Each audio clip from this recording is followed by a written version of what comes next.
Александр Сергеевич Пушкин. Стихотворение «Ангел».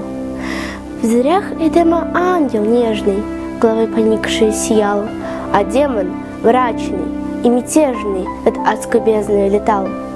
Дух отрицания, дух сомнения на духа чистого взирал, и жар невольный умиления впервые смутно познавал. Прости, но рек тебя я видел, и ты недаром не сиял. Не все я в небе ненавидел, не все я в мире презирал.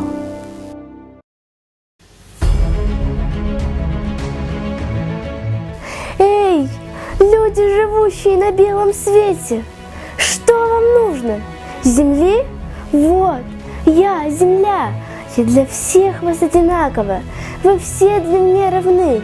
Не нужны мне ваши разговоры, мне нужна ваша дружба, ваш труд. Бросьте борозду одно зерно, и я вам дам 100 зерен. Воткните прусик, и вам выращу чинару. Посадите сад, и засыплю вас плодами. Разводите скот, я буду травой. Стройте дома, я буду стеной. Плодитесь, умножайтесь. Я для всех вас буду прекрасным жилищем. Я бесконечна, безгранична и глубока, и высока. Не для всех вас хватит сполна. А ты, Талганай, спрашиваешь, могут ли люди жить без войны? Это не от меня, это от вас, людей, зависит, от вашей воли и разума. Как вы думаешь, земля родная? Ведь самых лучших тружников твоих, самых лучших мастеров убивает война. А я не согласна с этим, всей жизни своей не согласна.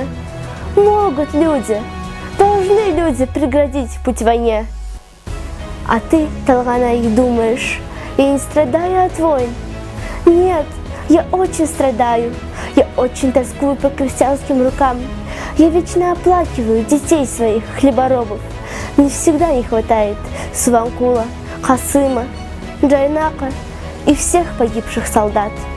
Когда я остаюсь непаханной, когда нивы остаются не сжатыми, а хлеба не обмолоченными, я зову их. Где вы, мои пахари? Где вы, мои сеятели? Встаньте, дети мои хлеборобы, придите, помогите мне.